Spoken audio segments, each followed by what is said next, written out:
Hey guys, so it's about time for another news roundup. No new promo this week. The next new episode will be on March 22nd and it'll be episode 18 out of the frying pan. So we've got about a 2-week hiatus until then. Okay, let's start with our Twitter/Team NCIS picture roundup. First up, a very cute/funny picture of Cody DePablo, Michael Weatherly, and Polly Pratt from her Twitter. And here's another one of Polly's that features her, Jesse Stone, and Brian Deedson. And another picture of her and Cody that she says is her favorite and she keeps in her trailer.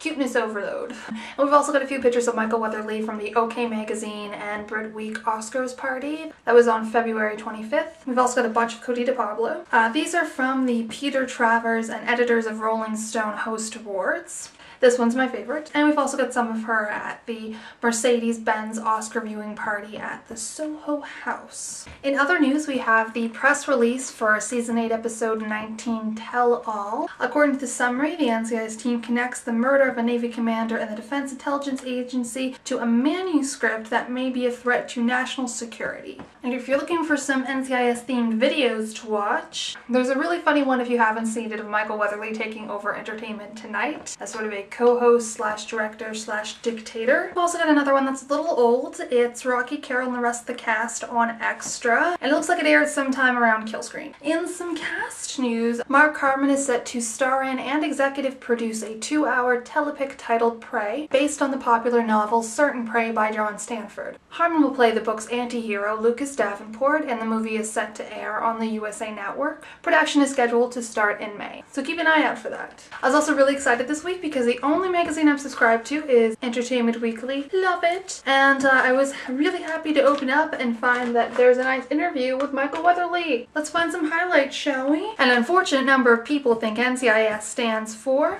National Crop Insurance Service, which is an actual agency. In England, their FBI was the National Criminal Intelligence Service. So in England, they were very confused that we were Americans because that's their FBI. Time for another NCIS spin-off? Yes. Where do we go next? Underwater? Or this time it is the National Crop Insurance Service. It's all about agriculture and we gotta grow the corn. So that's the March 4th Entertainment Weekly. I don't know if it's on newsstands now. I'm subscribed, yet I'm in Canada, so I get it early but late. It's weird. Yeah, if you see that, pick it up because it's got Michael Weatherly in it and that just makes everything better. In some Twitter news, Sarah Jane Morris, who plays the slightly controversial agent E.J. Barrett, tweeted about how Mark Harmon pranked her on set and how her character is so much more than a foil for Ziva. Big things planned. I'm excited to hear this because, like, let's say compared to Jean, I actually started to like Jean in Angel of Death and I liked her in Eternal Affairs.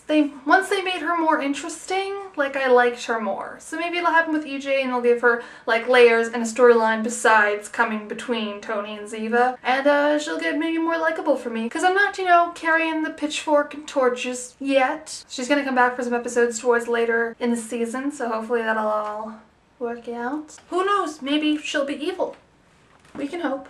Probably the biggest news was courtesy of Ozziello at TV Line. The article gave us a little bit more information about the serial killer plot that was teased to us about a week or two ago. It says the arc, which revolves around a murdering psychopath dubbed the Port-to-Port Killer, is slated to kick off in the April 5th episode and continue through May sweeps. And this menace will prove to be extremely formidable, so much so that Gibbs will be forced to expand his team. According to an NCIS insider, at least 2 new special agents will be introduced later this season to assist with the case. One of the 2 recurring characters is described as a well-traveled and experienced federal agent who is happy to be reunited with his team in their new DC home. So we're gonna get 2 new agents. Now, EJ said that her team had 2 other agents on it. A lot of times when they have big issues, they'll form like a task force. So maybe Gibbs' team, EJ's team merge, look into the Port-to-Port Killer, and maybe Ray comes in and works into that somehow, but isn't actually on the team because he's CIA. The main reason I think Ray will definitely tie into this case is because the first time that the Port-to-Port Killer is going to appear, they say, is the April 5th episode, continue into May.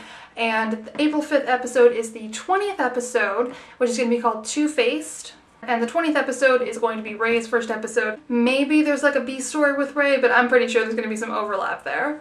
There was a spoiler from TV Guide a while ago that said the experienced federal agent will most likely assist the team with some of their bigger international cases. So Ray's a CIA agent, so I'm wondering if he'll like liaise or whatever over to NCIS and he'll be somehow involved with the Port-to-Port Killer, because according to, I think it was Royals and Loyals, that in the NCIS world, the CIA handles things that are offshore, that aren't on US soil. So maybe this guy is port to port, like as an international port.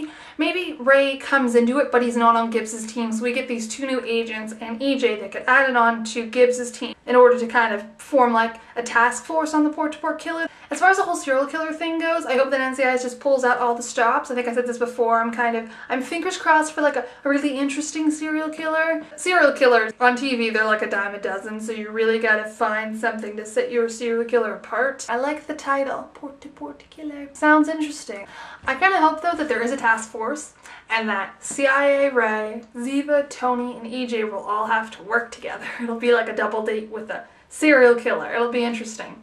If they give Ray like a really good personality and then build on EJ and then have just all four of them in a room would be, and then like stick McGee in there somewhere, that just in my mind it's having really good potential. So I'm really underwhelmed for the next 2 episodes because I want to get right to the serial killer. I'm excited.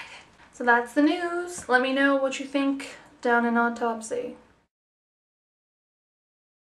I went shopping last week and check out what I found. I don't know why, but I got really excited. I really should have bought it, but I just wasn't in like a good headspace or something. I feel this is an achievement because I'm in Canada. I just got really excited. Because, you know, I'm pretty sure that's like the sweatshirt that Tony wore in season 8, episode 15, Defiance. So, yeah, look, it's Ohio State. I don't know, I thought I'd share.